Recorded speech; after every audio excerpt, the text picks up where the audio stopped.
स्वामी विवेकानंदांचे शिक्षण आणि धर्मासंबंधीचे उद्गार प्रसिद्ध आहेत.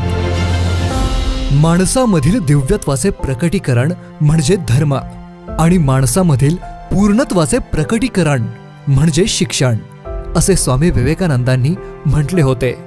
हे दिव्यत्व आणि पूर्णत्व अनुभवायचे असेल तर प्राध्यापक तौहीद मुजावर यांचा जीवन प्रवास आपण बघायला हवा.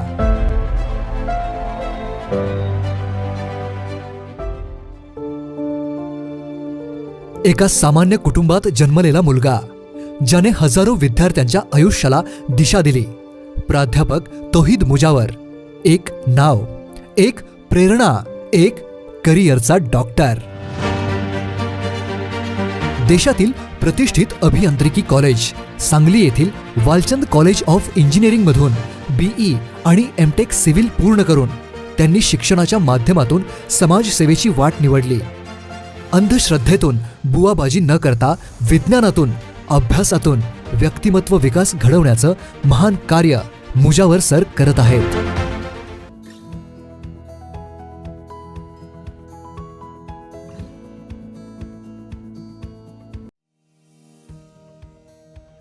नमस्कार. ह्युमॅनिटी फर्स्ट प्रस्तुत आपले जग या कार्यक्रमामध्ये मी मधुरा तुमचे सर्वांचे खूप स्वागत करते. तर आज आपल्यासोबत आहेत सांगली जिल्ह्यामधील सुप्रसिद्ध करिअर काउन्सिलर आणि प्लेसमेंट ऑफिसर व ज्यांचे नाव भारतातील 15व्या प्लेसमेंट यादीमध्ये 2016ला सन्मानित करण्यात आलं होतं, मिस्टर तौहीद मुजावर सर. सर, या शो मध्ये तुमचं खूप खूप स्वागत करते. धन्यवाद. Thank you so much. सर, तो सुरुवात आपण तुमच्याच प्रवासापासून करूयात. तुमचं शैक्षणिक आणि व्यावसायिक ह्या प्रवासाबद्दल तुम्ही आम्हाला काय सांगू शकाल? साधारण 2006-07 साली माझं इंजिनिअरिंग एज्युकेशन महाराष्ट्रातील उत्कृष्ट college of engineering, Walchand college of engineering मधून पूर्ण झालं. तर ज्यावेळी फायनल इयर आलं तर प्रत्येक मुलाचं कॅम्पस सिलेक्शन व्हावं किंवा टॉप मोस्ट कंपनीमध्ये व्हावं ह्या अपेक्षेतून सगळं चालू असतं. पण माझ्या डोक्यात असं काही नव्हतं. मुळात आमचा बेकरी व्यवसाय आहे. फार झालं तर इंजिनिअरिंग कम्प्लीट करून आहे हे बेकरी व्यवसाय पुढे घेऊन जायचं असंच मुळात डोक्यात होतं. पण फायनल इयरला Shapurji Pallonji and company limited म्हणून एशियातील उत्कृष्ट पहिल्या 5 कंपन्यांच्या यादीत नाव असलेली एक dream company for civil engineers वालचंदला आली आणि मी सहज बघूया म्हणून इंटरव्ह्यू द्यायला गेलो. माझ्याबरोबर इतर 3ही टॉपर मुलांचं सिलेक्शन झालं होतं. I was an average student, 60 above पर्सेंटेजचा. पण तरी देखील त्या कंपनीनं माझी निवड केली आणि मग आता एवढ्या मोठ्या कंपनीनं निवड केली आणि आपल्याला संधी मिळाली आहे तर बघूया काय असतंय कॉर्पोरेट जगत म्हणून पाहायला गेलो. तर डायरेक्टली भारतामधून जे काही मोजके 51 मुलं सिलेक्ट त्या कंपनीनं केले होते त्यापैकी साधारण फक्त एक 8-10 मुलं सायरस मिस्त्री, कंपनीचे मूळ मालक आहेत, त्यांच्या बरोबर काम करण्याची संधी मला मुंबईला कॉर्पोरेट ऑफिसला मिळाली. आणि टेंडरिंग अँड कॉन्ट्रॅक्ट डिपार्टमेंट किंवा ज्याला आपण म्हणूया बिझनेस डेव्हलपमेंट असा एक जो महत्वाचा डिपार्टमेंट आहे त्या ठिकाणी मला सरांबरोबर काम करण्याची संधी मिळाली. आणि that was I could say my turning point of life because तिथं संधी मिळाली म्हणून ज्यावेळी माझ्या डिप्लोमाच्या कॉलेजने लठ्ठे पॉलिटेक्निकनी मला ऍज अ चीफ गेस्ट म्हणून बोलवलं, त्या ठिकाणी ज्यावेळी मी स्पीच दिली त्यावेळेचे महापौर, सांगली मिरज कुपवाड महानगरपालिकेचे मिलेनियम महापौर श्री सुरेश पाटील साहेब त्या कार्यक्रमाला उपस्थित होते. त्यांनी माझी स्पीच ऐकली आणि ते म्हणाले, अरे इतकं छान बोलतोस आणि तुला शिक्षक व्हायचं होतं असं तू म्हणालास सुद्धा, आणि मग तू आमच्या कॉलेजला का जॉईन होत नाहीस? म्हणजे एवढी मोठी कंपनी सोडून जॉईन होणं चुकीचं दिसतंय. म्हणजे संधीचं सोनं करूया, शनिवार रविवार मी येतो असं त्यांना सांगितलं. आणि every Saturday Sunday I use to travel from Mumbai, वाशीवरून सांगली, आणि या 2 दिवसातले महत्वाचे 4 लेक्चर्स घ्यायचो. आणि मग मला असं जाणवलं की अरे यातच माझं वर्क सॅटिस्फॅक्शन जास्त, because I was more passionate about teaching students, guiding students. आणि मग हे असं दिसल्यावरती त्यांनी मला सांगितलं की तू जर फुल टाइम यायला तयार असशील तर आम्ही तुम्हाला परमनंट अपॉइंटमेंट ऑर्डर देऊ आणि वगैरे वगैरे असं सगळं. तर त्या संधीचं मी सोनं केलं. घरी नाराज होते सगळेजण. साधारण 2 वर्ष माझा भाऊ व्यवस्थित माझ्याशी बोलला नाही, आई व्यवस्थित बोलली नाही, आणि एवढं मल्टीनॅशनल कंपनी सोडून मला असं म्हणलं होतं, टॉन्ट असं म्हणलं होतं की मास्तरकीची नोकरी करणार काय, ह्यात काय मिळतं. पण बाबांना मी सांगितलं, बाबा मी हे करून दाखवतो, मला 1-2 वर्ष द्या, प्राचार्याने एवढा पगार मी घेऊन दाखवेन. बाबा म्हणाले तोपर्यंत मात्र घरी ऍज अ पेईंग गेस्ट म्हणून राहायचं, महिन्याला 10,000 रुपये मला द्यायचे आणि ते तू करून दाखवायचं. सुरुवातीला असं वाटलं की 10,000 रुपये घेत आहेत बाबा, मला इनडायरेक्टली मेंटली हॅरेस करतायत, पण ते मुळात मी काहीतरी करून दाखवावं अशी त्यांची इच्छा होती. म्हणून आई वडील कधी कुठल्या मुलाचं वाईट चिंतत नाही, हे एक मला धडा त्याच वेळी मला मिळाला. आणि मग मी ते करून दाखवल्यानंतर त्यांनी जी बक्षिसं किंवा त्यांच्या ऍसेट मधला जो महत्वाचा भाग मला दिलाय त्याच्यावरनं प्रेम कळूनच येतं. So that was my journey where I started. And then मागं वळून पाहिलं नाही.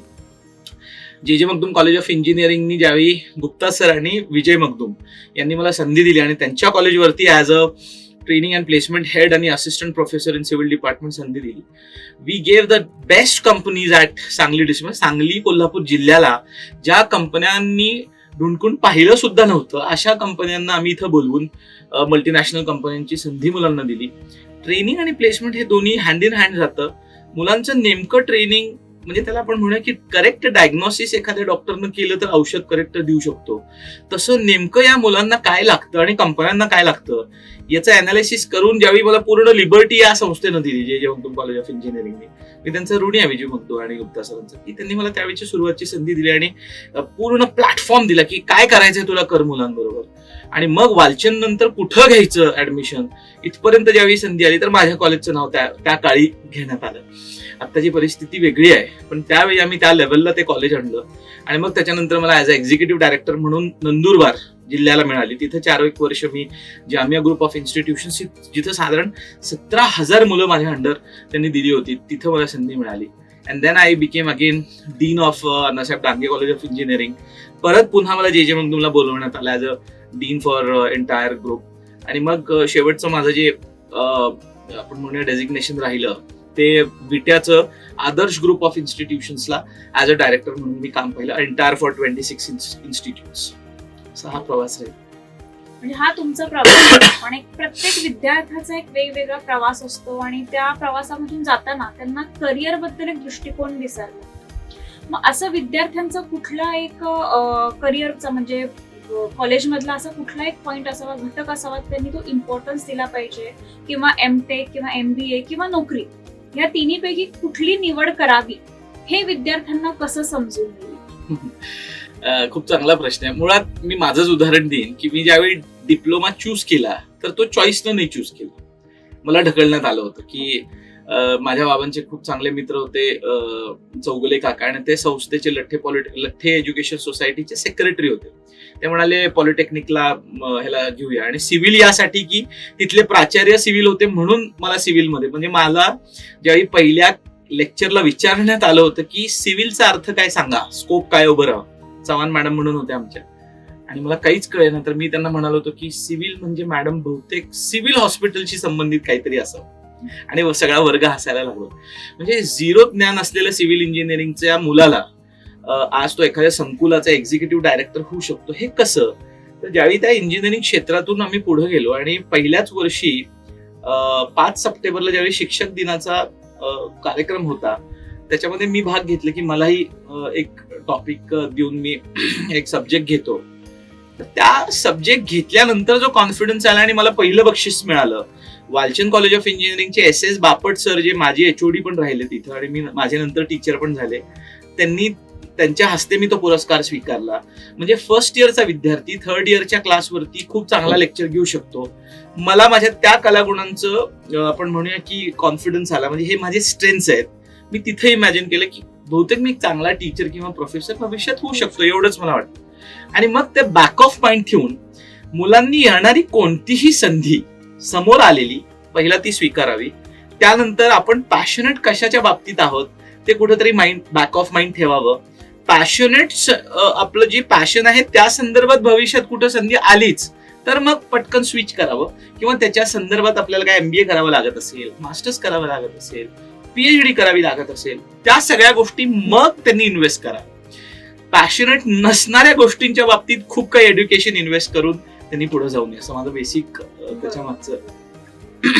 आता विद्यार्थी कॉलेजमध्ये असताना अशा कुठल्या टेक्निकल स्किल्स असतील किंवा सॉफ्ट स्किल्स असतील, अशा कुठल्या स्किल्सवरती त्यांनी जास्त भर दिला पाहिजे जेणेकरून त्यांना प्लेसमेंटसाठी फ्युचरमध्ये ते उपयोगी येतील? मुळात मॅडम, विद्यार्थ्यांनी किंवा पालकांनी किंवा जे माझा हा व्हिडिओ बघतायत त्यांना सर्वांना मी सांगू इच्छितो की कोणत्याही कंपनीला एक बेसिक इलिजिबिलिटी क्रायटेरिया असतो. तो एक तिकीट म्हणा त्याला आपण, की इलिजिबिलिटी क्रायटेरिया काय, की 10वी 12वी आणि ज्या ग्रॅज्युएशन मधून तो मुलगा पासआउट होणार आहे त्याच्यामध्ये त्याला किमान 60% अपेक्षित असतं. म्हणजे 59.99 सुद्धा चालत नाही. त्यामुळं 60 हा आपलं तिकीट आहे हे विद्यार्थ्यांना पहिला डोक्यात ठेवा. म्हणजे हे सगळ्यात महत्वाचं एक मुद्दा. आता राहिले त्याचे एम्प्लॉयबिलिटी स्किल्स जे आहेत. एम्प्लॉयबिलिटी स्किल्स जनरली ज्या व्हॅरी अजिबात होत नाहीत त्यामधलं सगळ्यात महत्वाचं एम्प्लॉयबिलिटी स्किल आहे ते सॉफ्ट स्किल्स.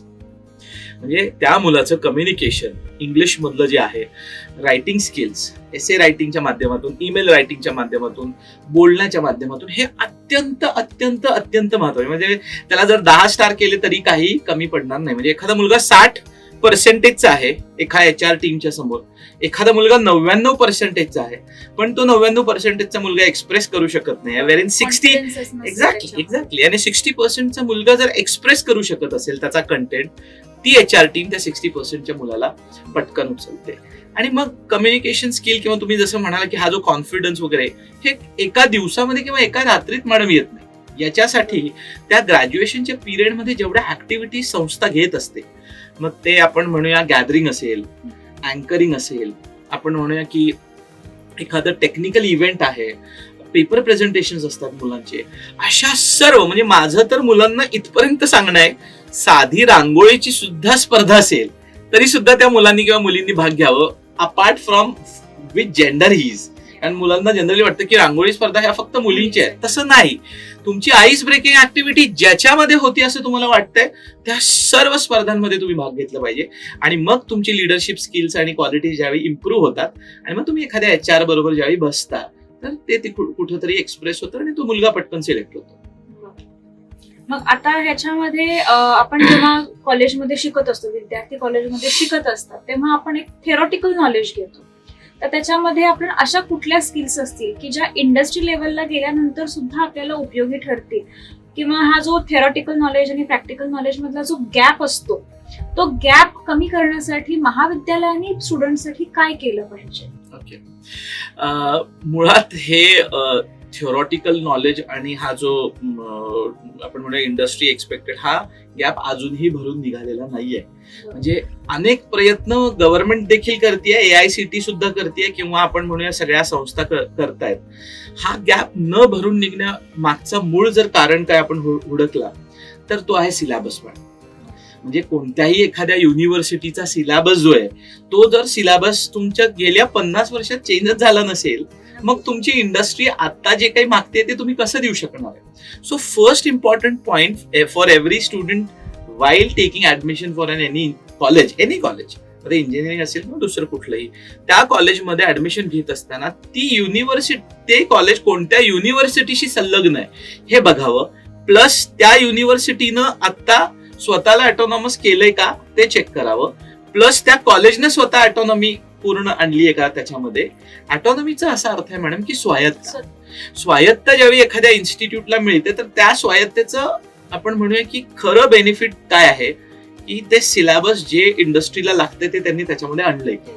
पण नुसतं सिलेबस आणून उपयोग नाही. आज मी बघतोय 100 पैकी 90 ऑटोनॉमस कॉलेजेस झालेले आहेत आणि जर असे भरमसाठ ऑटोनॉमस कॉलेजेस वाढायला लागले आणि स्वायत्तेच्या नावावरती मुलांची फसवणूक होती आता, असं माझं डायरेक्ट आरोप आहे काही कॉलेजेसवरती की त्यांनी फक्त स्वायत्ता आणली आहे पण मुळात तो सिलेबस चेंज केलेला नाही. सिलेबस जरी चेंज असा दिसत असेल तर त्या लेवलचं स्टाफ आणलेलं नाहीये.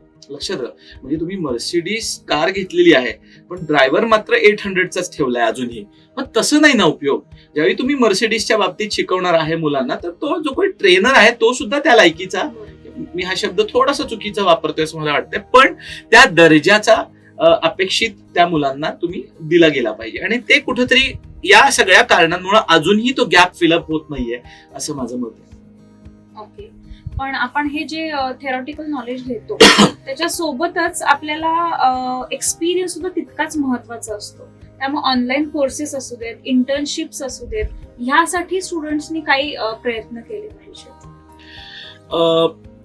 सध्या काही ऑटोनॉमस कॉलेजेसनी किंवा आपण म्हणूया मुंबई युनिव्हर्सिटी सारख्या युनिव्हर्सिटीमध्ये जेवढे कॉलेजेस आहेत त्यांच्या शेवटचा जो 6 महिन्याचा पिरियड आहे तो त्यांनी पूर्णपणे इंटर्नशिपला दिलेला आहे. म्हणजे टोटल 6 months इंटर्नशिपच करायची. बाहेर जाऊन इंडस्ट्रीमध्ये त्यांनी एखादा जॉब 6 महिन्याचं करायचं, यायचं, रिपोर्ट सबमिट करायचं आणि मगच त्यांचं आपण म्हणूया की डिग्री पूर्ण. असं फार कमी इन्स्टिट्यूट्सनी सांगली कोल्हापूरच्या भागामध्ये केलेलं आहे, म्हणजे युनिव्हर्सिटीजनी आपण म्हणूया. आता ज्यावेळी ही मुलं 1 महिने 2 महिने आणि 3 महिन्याच्या इंटर्नशिपला जातात तर इंडस्ट्रीमधून त्यांना एक्सेप्टन्स खूप कमी आहे.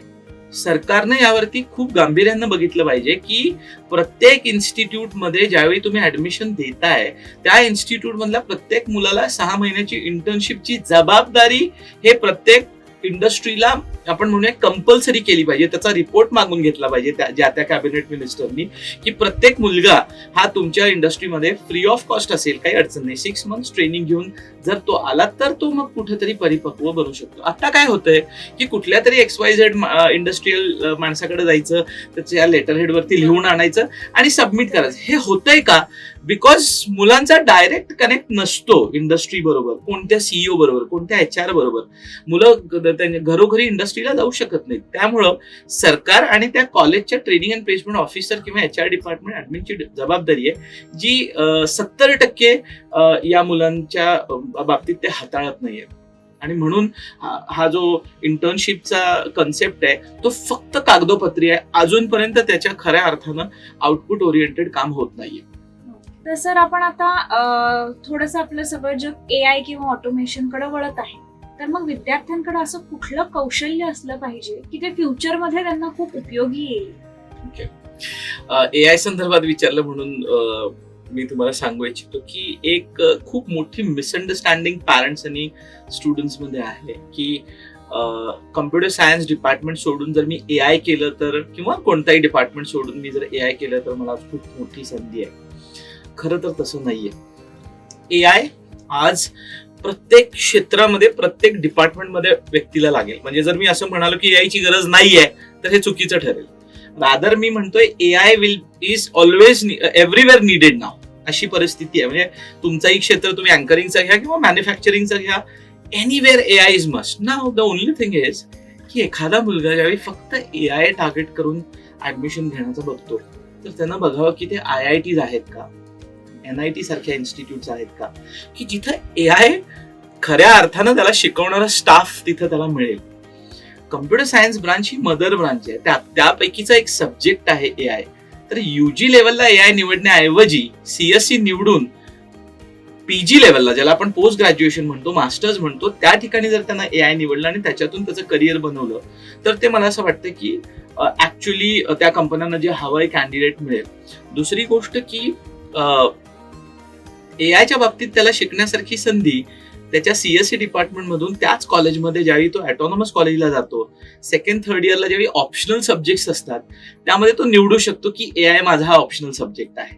एक तिथं आणि प्लस प्रोजेक्ट त्यानं डायरेक्टली AI वरतीच जर केलं तर ह्या 2 महत्वाच्या गोष्टीमध्ये ज्यावेळी त्याला HR विचारेल प्लेसमेंटला की बाबा तुमचा प्रोजेक्ट तर AI वर आहेच, प्लस तुम्ही AI हा तुमचा फेवरेट सब्जेक्ट ही सांगताय, सांगा. तर तो कॉन्फिडेंटली ज्यावेळी बोलेल तर ते ज्या इंडस्ट्रीला गरजा आहेत त्या पूर्ण होतील आणि CSE मध्ये सगळ्याच डिपार्टमेंटचं नॉलेज तो घेऊन पुढे जाऊ शकतो. तर फक्त UG लेवलला AI न करता मुलांनी AIचं नॉलेज घेऊन डिपार्टमेंट मात्र कोरच ठेवावं.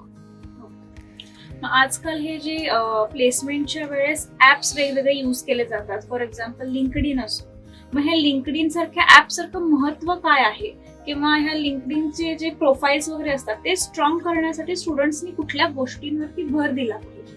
खूप सुंदर प्रश्न आहे. कारण हा जो ग्रामीण भाग आहे आपला, मला असं वाटतं की त्यांनी आजवर ज्या पद्धतीनं लिंक्डइनचा वापर करायला हवा होता ते तुम्ही केलेलं नाहीये. पुणे, मुंबई मेट्रोपॉलिटन सिटीजची जेवढी मुलं आहेत त्यांनी लिंक्डइनचा अतिशय सुंदर वापर करतात.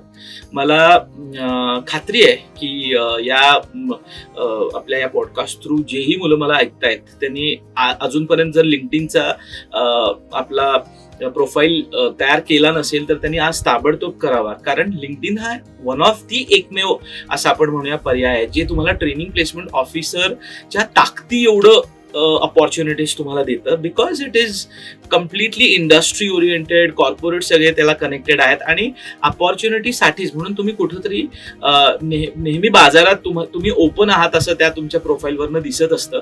म्हणून मला असं वाटतं की लिंक्डइनला ज्या काही प्रोफाईल ज्यावेळी तुम्ही अपडेट करता त्याच्यामध्ये ऑप्शन्स आहेत प्रीमियम, सेमी वगैरे. तुम्ही अगदी प्रीमियम प्रोफाईल चूज करून त्याला जे काही चार्जेस असतील ते भरून जरी मार्केटला उतरलात तरी हे फक्त तुम्हाला एक अपॉर्च्युनिटी देऊ शकतो. पण तुम्ही त्यावेळी मात्र रेडी पाहिजे. असं व्हायला नको की तुम्हाला अपॉर्च्युनिटी मिळाली आणि तुम्हाला परफॉर्म करता आलं नाही आणि तुम्ही रिजेक्ट झाला. तर आता काही स्टुडंट्स असतात ज्यांना कमी मार्क्स असतात, कमी GPA असतात किंवा ग्रामीण विद्यार्थी जे असतात त्यांना फ्युचरमध्ये यश मिळवण्यासाठी अशी कुठली स्ट्रॅटेजी त्यांनी बनवली पाहिजे? मॅडम, मी मगाशी म्हणालो तुम्हाला की कोणत्याही कॅम्पस प्लेसमेंटसाठी किंवा करिअरच्या अपॉर्च्युनिटीसाठी आज महाराष्ट्रात नाही तर भारतामध्ये कुठलीही इंडस्ट्री एक एलिजिबिलिटी क्रायटेरिया मागते 60-60-60-60. तर तुमचा जो काही प्रश्न आहे तो त्याच्याशी संबंधित आहे की जे बिलो 60 आहेत त्यांचं काय, त्यांनी काय करावं. तर जनरली आम्ही काय करतो, म्हणजे मीच काय केलं त्या मुलांवरती की बाबा असं आपण कॅटेगराईज केलं. म्हणजे ही एक संस्था आणि ट्रेनिंग प्लेसमेंट ऑफिसर म्हणून जबाबदारी उचलायची. त्या मुलांना कॅटेगराईज करायचं की इलिजिबल आणि नॉन इलिजिबल. नॉन इलिजिबल मुलांसाठीच्या संधी म्हणून त्या कंपन्यांना जाऊन कॉन्टॅक्ट करायचं आणि त्यांना आपण कन्फर्मेशन द्यायचं किंवा ॲश्युरिटी द्यायची की ह्याही मुलांचं आम्ही ग्रूमिंग करून घेतलेलं आहे आणि तुम्ही एखादी संधी यांनाही द्या. एक हा भाग झाला. दुसरा की there are some companies which consider थोडंसं 59, 58, 57 आता जसं मी म्हणालो त्या कंपन्यांसाठी पुन्हा मुलांना कन्व्हिन्स करायचं की बाबा त्यांचे पॅकेजेस कमी आहेत म्हणून तुम्ही रिजेक्ट करू नका कंपन्यांना. बसा, त्यांना ग्रूम करणे, त्यांना काय हे स्टेपिंग स्टोन म्हणून वापरा आणि मग त्यांना पुशअप करून आपण पुढे घेऊन जातो.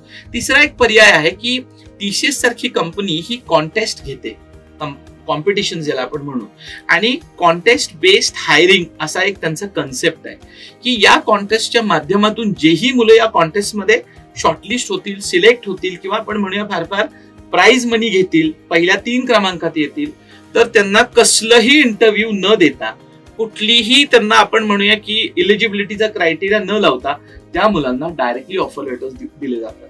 मग अशा काही कॉन्टेस्ट बेस्ड हायरिंग साठी कंपन्यांना रिक्वेस्ट करणे की अशा तुम्ही कॉन्टेस्ट वाढवा आणि मग इतर आपल्या ग्रामीण भागातल्या मुलांना सांगणे, बघा आता तुम्हाला संधी आणली आहे, TCS सारखी कंपनी जी इलिजिबिलिटी मागते आता मात्र ती तुम्हाला काय म्हणते, फक्त तुम्ही तुमचे स्किल्स प्रूव्ह करा.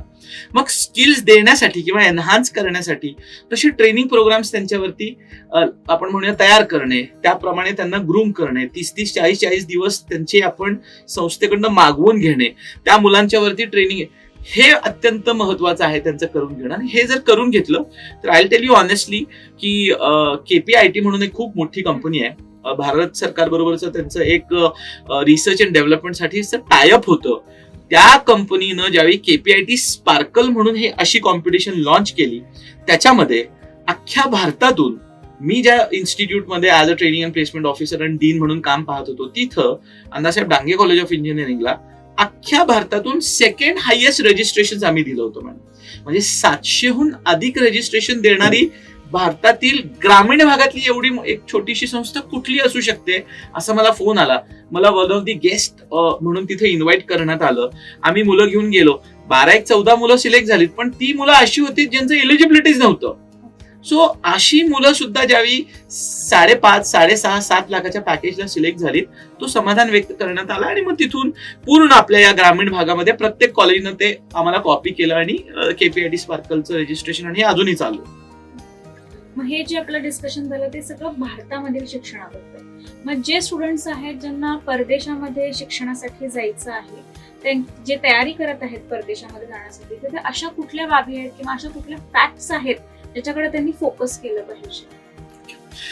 First of all it matters की एखादा मुलगा कोणत्या कारणासाठी म्हणून तो परदेशात जाऊ इच्छितो, म्हणजे उगाच फिरण्यासाठी जाऊ इच्छितो का आई वडिलांचा खूप भरमसाठ पैसा पडलाय म्हणून जाऊ इच्छितो, का खरंच त्याला असं वाटतंय की मला तिथं ज्ञान आपल्या भारतापेक्षा जास्त चांगलं मिळणार आहे.